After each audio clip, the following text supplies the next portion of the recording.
갈라디아서 6장 11절부터 18절입니다. 갈라디아서 6장 11절부터 18절까지 신약성경 309쪽 어간에 있습니다. 갈라디아서 6장 11절부터 18절까지입니다. 찾으셨으면 아멘. 교독합니다. 제가 11절 있습니다. 내 손으로 너희에게 이렇게 큰 글자로 쓴 것을 보라.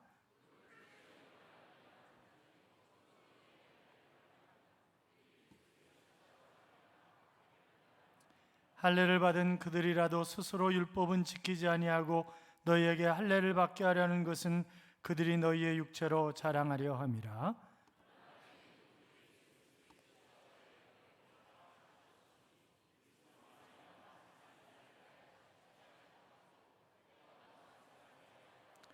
할례나 무할례가 아무것도 아니로되 오직 새로 지으심을 받는 것만이 중요하니라.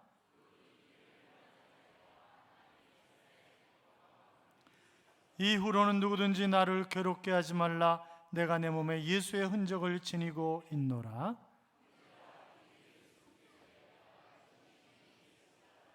아멘. 같이 인사하겠습니다. 주의 이름으로 잘 될 것입니다. 더 잘 될 것입니다. 끝없이 잘 될 것입니다. 아멘. 다시 인사하겠습니다. 졸지 맙시다. 아니, 오늘 새벽에 우크라이나하고 축구하는 거 보시느라고 잠을 못 주무셨을 것 같아서 그래서 졸지 말자고 그러는 거예요. 할렐루야. 하나님의 은혜와 평강이 여러분의 심령 깊은 곳에 충만하시기를 주님의 이름으로 축원합니다. 이 한 주간 하나님이 우리와 함께 하셔서 좋은 한 주간의 삶이 되게 하실 줄로 믿습니다. 이스라엘의 어느 마을에서 생긴 일인데 이 아이가 학교 가면 늘 말썽을 피우는 거예요. 약한 애들을 두들겨 패질 않나, 선생님 지나가는 길목에다가 구리스를 발라가지고 그냥 발랑 넘어지게 만들지 않나, 그래가지고 늘 두세 달 다니다 퇴학을 당하는 거예요. 계속. 이제 마지막 남은 학교는 기독교 학교가 밖에 없었습니다. 여러분, 이스라엘 사람들이, 예수 믿는 사람들이 지금 5%밖에 되지 않습니다. 그러니까 아직 메시아가 오지 않았다고 생각을 하는 거예요, 그들은. 그러니까 기독교 학교에 아이들을 안 보내는 거죠. 이제 마지막 남은 게 기독교 학교였는데 아니나 다를까 전학을 이제 그 학교에 입학을 시켜놨더니 며칠 만에 교장 선생님한테 연락이 온 거예요. 학교 좀 오시라고. 그래서 갔더니 야, 끝났다. 이게 마지막 학교인데 이제 어쩌면 좋으냐. 그랬더니 교장 선생님이 하시는 말씀이, 아니, 애가 이렇게 모범생인데 어떻게 학교를 여러 군데 이렇게 옮겼냐고. 정말 애가 착하다고. 그러니까 깜짝 놀란 거죠. 맨날 퇴학당했는데 너무너무 착하고 모범생이라니 이게 말이 되는가? 라고 생각을 했는데, 그래서 이제 오후에 학교에서 돌아온 애한테 물어봤어요. 야, 너 어떻게 된 거야? 그랬더니 엄마 아빠 이상해, 학교가. 왜? 그랬더니 교실 앞에 십자가가 딱 있고 거기에 어떤 사람이 매달려 있어. 아마 여기서 말썽을 피우면 그렇게 매달려가지고 죽이는가 봐. 그럼 내가 어떻게 말썽을 피겠어? 그렇게 얘기를 하더라는 거죠. 14절 보세요. 14절 같이 읽습니다. 그러나 내게는 우리 주 예수 그리스도의 십자가 외에 결코 자랑할 것이 없으니 세상이 나를 대하여 십자가에 못 박히고 내가 또한 세상에 대하여 그러하니라. 아멘. 다메섹 도상에서 예수 그리스도를 만난 사도 바울은 그의 삶이 완전히 바뀌었습니다. 예수 그리스도를 구주와 주님으로 영접한 후에는 그가 지금까지 자랑할 것들이 사실상 세상적으로 많잖아요. 그 당시에 최고의 학자라고 일컬어지는 가말리엘 문화의 문화생이었습니다. 장막 깁는 기술을 가지고 있었습니다. 그가 유대인이지만 그러나 로마의 시민권을 가지고 있었던 그런 사람입니다. 누가 인정해주든 인정해주지 않든 자칭 명문 지파라고 이야기하는 베냐민 지파 사람입니다. 자, 그런 그가 내가 이제 지금까지 가지고 있었던 모든 것 다 배설물로, 아니 똥으로 여기고 나는 오직 예수 그리스도의 십자가만 자랑한다. 지금 그렇게 얘기를 하고 있는 거잖아요. 왜 그래요? 십자가는 하나님의 사랑의 표현이기 때문에 그렇습니다. 그래서 정말 나의 죄 때문에 십자가에 못 박혀 돌아가신 자기 아들도 아끼지 아니하시고 주신 그분, 아니 그분이 다른 것인들 못 주시겠느냐? 로마서 8장 32절에 보면 그렇게 말씀하셨는데, 그래서 오직 십자가, 그 십자가만 자랑하겠다, 그렇게 얘기를 하는 거죠. 사실 그가 아테네에 갔을 때, 아테네에는 그 파르테논 신전 올라가는데 왼쪽에 보면 여러 신들의 형상들이 있습니다. 뭐 알지 못하는 신, 뭐 이런 것도 있고 그래요. 그러면 내가 신을 제대로 알지 못해서 그 신이 나를 힘들게 하면 어떻게 하나? 그래서 모든 신을 알고 그 신들을 섬기려고 했던 사람들이 바로 아테네 사람들입니다. 그래서 바울이 이 아테네에서 내가 당신들이 알지 못하는 신에 관해서 이야기하러 왔노라 이러면서 논리적으로 철학적으로 이야기를 쭉 합니다. 그런데 아무도 예수 그리스도를 구주와 주님으로 영접하지 않는 것입니다. 그래서 그가 고린도를 향해서 가면서 이제 앞으로 나는 십자가 외에는 자랑하지 않는다 하는 그런 이야기를 했던 거거든요. 여러분, 십자가는 나의 죄 때문에 주님이 지신 것입니다. 그 십자가의 의미가 얼마나 중요한지 모른단 말이죠. 그래서 저희도 교회 구석구석 십자가가 달려있습니다. 아니, 교회 전면도 그렇고 후면도 그렇고 옆면도 그렇고 LED 등으로 십자가 형태의 불을 전부 집어넣어놨어요. 그런데 조금만 불만 켜면 뭐라 그러고 막 지나가면서 아우성치고, 또 어떤 사람은 왜 기분 나쁘게 교회가 불 켜고 있냐고 이러는 사람도 있어요. 그분은 그냥 혼자 산속에서 사셔야 되는 게 아닌가, 그런 생각이 드는데, 그래서 저희가 불도 잘 못 켜요. 불도 잘 못 켜고 그러는데, 본당에도 보면 지금 십자가 크게 달려 있잖아요. 물론 십자가는 죄인의 형틀이지만, 그러나 나의 죄값을 담당하신 예수님이 지신 십자가이기 때문에 우리가 십자가의 의미를 생각하고 감사하고 하나님 찬양하고, 또다시 내가 어떤 삶을 하나님을 위해서 살아야 되는가 라고 하는 것을 도전하고 그러는 것 아니겠어요? 그래서 십자가를 바라보면 소망이 생기고 다시 일어날 그런 힘이 생기는 것 아니겠습니까? 십자가를 통해서 영생의 소망이 생기고 길 대신 예수님을 통해서 하나님의 나라에 갈 수 있기 때문에 우리는 늘 십자가를 묵상하며 살아갑니다. 다방에서 차를 나르는 마담이 있었어요. 그런데 십자가 목걸이를 하고 다니는 거예요. 그래서 어느 날 목사님이, 그 동네 목사님이 누구를 손님을 만나기 위해서 그 다방에 가는데 십자가를 목에다 딱 걸고 차를 날리는 거예요. 그래서 마담, 교회 다니세요? 그랬더니 아니요. 그럼 예수 안 믿으세요? 안 믿는데요? 그럼 십자가는 왜 하고 다녀요? 그냥 좋아서요? 그래서 목사님이 이렇게 얘기를 했답니다. 십자가는 목에다 거는 게 아니라 등에 지는 거예요. 그랬더니 마담이 하는 얘기가 가끔가다 등 뒤로도 돌아가요. 그렇게 얘기를 해요.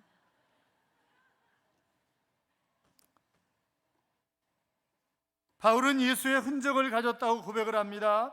그가 전도에서 정말 예수 그리스도를 구주와 주님으로 영접하고 하나님의 아름다운 교회를 이루었던 갈라디아 교회 성도들 가운데 몇 사람이 율법주의에 빠져가지고 사도 바울이 정말 사도가 맞냐라고 하는 의심까지 품으면서 여러 가지 문제를 야기시키고 있었습니다. 그래서 그는 갈라디아서 1장 1절에서 내가 사도가 된 것은 하나님의 은혜로 말미암아 사도가 된 것이라고 그렇게 이야기를 하면서 로마서에서 밝혔던 것처럼 바로 믿음으로 말미암아 의롭게 되고 그 의는 차별이 없다고 하는 사실을 이야기하고 있는 것을 볼 수 있습니다. 그러면서 그는 17절에서 이렇게 얘기를 합니다. 이후로는 누구든지 나를 괴롭게 하지 말라. 나는 예수의 흔적을 가졌노라 그랬습니다. 여기 흔적이라고 하는 스티그마타라고 하는 단어는 우리가 영어로 마크라고 하는 단어죠. 그러니까 이 마크를, 아니 불로 지져서 흔적을 내서 다니는 사람들이 있었어요. 여러 종류의 사람들이 있었는데 첫째는 군인들이었습니다. 그래서 왕에게 절대 충성한다고 하는 의미로 몸 한 부분을 불로 흔적을 냈던 것입니다. 또 노예라든지 종, 이런 사람들이 주인 것이라고 해서 통상적으로 이마에다가 불로 지졌습니다. 그래서 누구 소유의 종이라고 하는 것을 누구 소유의 노예라고 이마에다, 그래서 이 노예들이 절대 도망가지 못하고 어디서 숨어 살지 못하도록 그렇게 만든 것입니다. 또 한 그룹이 있었는데 종교 지도자들이었어요. 그래서 내가 믿는 하나님, 내가 믿는 신에게 절대적인 충성을 다짐하면서 그들의 몸 한 구석에 바로 흔적을 만들어 가지고 그 흔적을 바라보면서 또다시 새롭게 각오를 다지고 했던 것입니다. 여러분, 이집트 카이로에 가면 koptic 크리스찬들이 있습니다. 물론 우리가 예수 믿는 것과 형태는 약간 좀 차이가 있습니다만 그들은 정말 주님을 사랑하기 때문에 손목에 십자가를 지지고 그들은 나는 예수장이라고 확실하게 사람들에게 밝히고 살아가는 것입니다. 자, 이집트라든지 중동이 다 이슬람교를 믿기 때문에 그들이 직장 어디에도 취직할 수가 없습니다. 그래서 그들이 뭐하냐? 카이로에 나오는 모든 쓰레기를 주워다가 쓰레기 분류 작업을 해가지고 그래서 팔 수 있는 것을 팔고 간신히 그것으로 연명을 하면서 살아가는 것입니다. 그러면서 그들은 신앙을 포기하지 않고 믿음 안에서 살아가려고 합니다. 그 마을 옆을 지나가면요, 냄새가 얼마나 많이 나는지 몰라요. 그런데 안쪽으로 들어가면 정말 아름다운 동굴교회가 있습니다. 양쪽으로 교회가 정말 아름답게 되어 있어요. 취직하지 않아도, 배부르게 먹지 않아도 내가 주님을 섬길 수 있다고 한다면 그 길을 택한다는 거예요, 그들은. 그리고 그들은 예수 믿는 흔적을 바로 손목에다가 십자가를 그려서 지져가지고 그렇게 보이면서 살아가고 있는 것입니다. 사랑하는 여러분, 여러분은 예수 믿기 때문에, 하나님의 자녀이기 때문에, 교회 다니기 때문에 지니고 있는 흔적이 있습니까? 상처가 있습니까? 아니, 눈에 보이는 상처가 아니라 내 마음속에 흔적을 가지고 있는가라고 하는 것입니다. 예수님께서도 우리를 구원하시기 위해서 육체적인 그런 흔적을 가지고 계시잖아요. 그분의 손과 발은 못으로 박히셨습니다. 옆구리는 창으로, 머리에는 가시멜관으로. 철저하게 우리의 죄 때문에 가지고 계시는 그런 흔적이었다고요. 사도 바울도 마찬가지요. 다메섹 도상에서 부활하신 주님을 만난 후에 그가 정말 생명 걸고 복음을 전하는 일에, 그래서 바로 유럽으로 타고 간 이 바울이 타고 간 배는 유럽을 살린 배였다, 그렇게 얘기를 하잖아요. 이 사람이 맞아 죽을 뻔한 것이 한두 번이 아니었습니다. 40에 하나 감한 태형을 5번이나 맞았고, 그는 수없이 많은, 그래서 그의 몸은 온통 상처투성이었다는 거예요. 그의 별명은 움직이는 종합병원이었습니다. 그러니까 내가 예수 믿기 때문에 가지고 있는 그런 상처들이란 말이죠. 여러분, 물론 상처와 흔적은 다릅니다. 미국의 리더십 최고의 권위자인 존 맥스웰이라고 하는 사람이 이런 이야기를 했어요. 어느 날 아들과 함께 숲을 지나가다가 짐승 하나 갑자기 튀어나오는 거예요. 보니까 사람들이 쳐놓은 덫에 걸려가지고 간신히 그 덫을 빠져나왔는데 아직도 목에 이게 매달려 있는 거예요. 그래서 아들이 얼른 가서 그것을 풀어주려고 하니까 그러지 말라. 상처 입은 짐승은 자기를 해치러 오는 줄 알고 무조건 달겨든다. 그렇기 때문에 네가 당할 수 있으니까 그냥 내버려 두라는 거예요. 그러면서 맥스웰 목사님이 하는 얘기가, 사람도 마찬가지다. 상처를 입었으면 그 상처가 또다시 나타난다는 거죠. 여러분 보세요. 고된 시집살이를 한 며느리가 내가 이 다음에 며느리를 보면 절대 안 그럴 거야, 그렇게 생각하지만 며느리를 보았을 때 어떻게 해요? 시어머니가 했던 대로 그대로 며느리에게 합니다. 그렇잖아요. 군대에서 혹독하게 훈련을 받고 고참에게 엄청나게 스트레스를 받았던 친구가 고참이 되면 똑같이 자기 밑에 사람들에게 하는 것입니다. 원래 여자들이 제일 싫어하는 게 군대 얘기, 축구 얘기라고, 더 싫어하는 건 군대에서 축구한 얘기라고 그렇게 얘기를 하는데, 저희도요 6개월 동안 훈련받으면서 얼마나 힘들겠는지 몰라요. 신사부대라고 해서 공군으로 갔는데 깡다구 기합이라는 걸, 깡다구 훈련을 하는 거예요. 제가 신학 안 하려고 군대 5년짜리 도망갔거든요. 그랬더니 허구한 날 워카발로 가슴 차면서 병동 이쪽 끝에서 저쪽 끝으로 가는 거예요. 니네가 자대 나가봐라, 장교와 병 사이에서 살아남으려면 어떻게 해야 되는지 알아? 이러면서 박달나무 나무로 아무데나 두들겨 패는 거예요. 아무데나. 그러니까 야, 저렇게 맞고 사나? 그럴 정도로 막 두들겨 패는 거죠. 그러니까 전부 악질이 되는 거예요. 저 보면 알잖아요, 여러분이. 저 성질이 더럽고 그렇게 바뀌어요, 사람이. 그렇게 바뀌더라고. 그러니까 내가 싫어하면서 어떻게 해요? 그대로 배우는 거야. 싫어하면서 그대로 몸에 젖어드는 거예요, 그게. 상처와 흔적은 다릅니다. 바울은 거룩한 흔적을 가졌다고 당당하게 이야기하는 것을 우리가 볼 수 있어요. 여러분, 도마 보세요. 도마가 아유 사람이 죽었다 살아난다는 게 말이 되냐 이러고 막 그러니까 부활하신 주님이 쑥 들어오시잖아요. 시간과 공간을 초월하는 육체라고 하는 것을 우리가 확인할 수 있습니다만, 그러면서 내 손을 내밀어 내 옆구리를, 내 손과 발을 만져보라. 그리고 믿음 없는 자가 되지 말고 믿음 있는 자가 되라. 그렇게 말씀하시는 것을 볼 수 있습니다. 흔적이죠, 흔적. 사랑하는 여러분, 2019년도 전반기를 맞춰가고 있습니다만, 정말 내가 주님 앞에 충성했다고, 주님을 아름답게 섬겼다고 하는 그런 흔적들이 여러분에게 과연 어떻게 내놓으실 수 있겠습니까? 가정에서나 일터에서나 교회에서나 사회 속에서 과연 내가 예수 믿는 하나님의 자녀로서 흔적을 가지고 있는가 하는 것입니다. 그러니까 흔적을 남기는 삶을 살아야 되는데 쉽지 않아요. 왜 그래요? 쉽지 않은 이유가 여러 가지가 있어요. 첫째는 열등감 때문에 그렇습니다. 나 못하거든요. 나 할 수 없어요. 난 모자리잖아요. 나 배운 것도 없고요. 가진 것도 없고요. 이거는요, 하나님을 능멸하는 말이에요. 여러분, 나를 누가 만드셨어요? 나를 하나님이 만드셨어요. 전 세계에서 하나밖에 없는 최고의 걸작품으로 하나님이 나를 만들어 놓으셨는데 내 스스로 나는 바보예요, 쪼다예요, 모두 못해요, 모두 이러면 하나님이, 아니 그럼 나를 만들어 놓은 하나님 뭐라고 생각하시겠어요? 야, 아니, 하여튼 그러시지 않겠냐고요. 그렇잖아요. 응?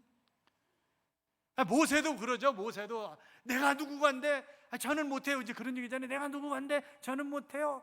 아니 하나님이 누구냐고 물으시면 제가 뭐라고 대답할까요? 나는 무지합니다, 그런 얘기잖아요. 나는 입술이 뻣뻣하고 뭐 혀가 둔하고 뭐 이러고 그러잖아요. 난 무능합니다, 그런 얘기잖아요. 응?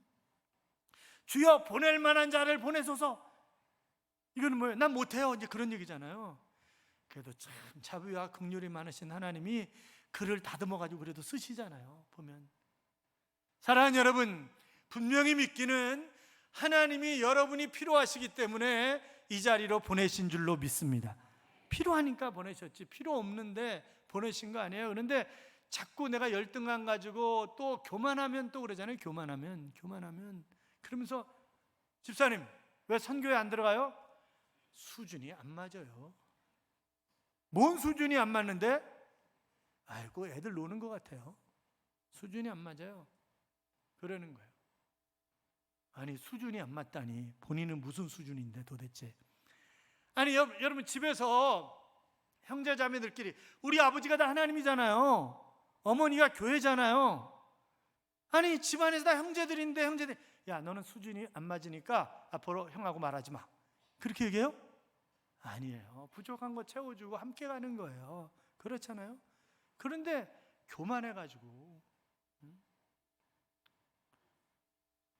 또 왜 그래요? 게을러서 그래요. 게을러서 안 하는 일을 못 하는 거예요. 게을러서. 저는 진짜 이해 안 되는 사람들이 있어요. 전도통단은 맨날 나와, 새벽기도도 나와. 그런데 집안 청소는 안 해. 여러분 이해가 돼요? 왜 안 하니까 바빠서 못 한대. 그럼 전도통단 나오지 말고 청소해야 돼. 집안 청소. 그렇잖아요. 청소도 안 하고 쓱 밀어놔. 그러니까 남편 집사님들이 저한테 뭐라 하니, 목사님 신방을 좀 자주 해줬으면 좋겠어요. 그래서 왜요? 그러니까 아이고 어제 저녁에 집안 청소하느라고 난리였어요. 난리. 그런 난리도 없었어요. 신방을 좀 1년에 2차례만 해주세요. 여러분 내가 열등감 때문에, 교만 때문에, 게으름 때문에 흔적 있는 삶을 살아야 되는데 그런 삶을 못 살아가는 거예요.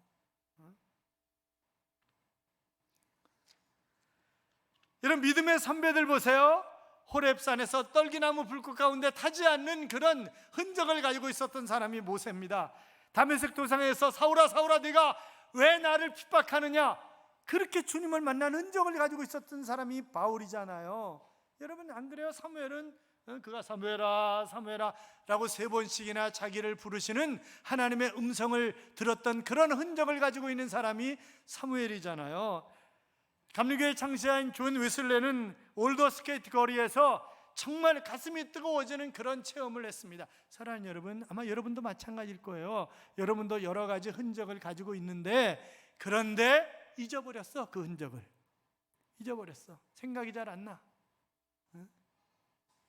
이것을 우리는 다시 회복해야 합니다. 예수님이 이렇게 말씀하셨어요. 요한복음 15장 16절에서 너희가 나를 택한 것이 아니요 내가 너희를 택하여 세웠나니, 이렇게 말씀하셨습니다.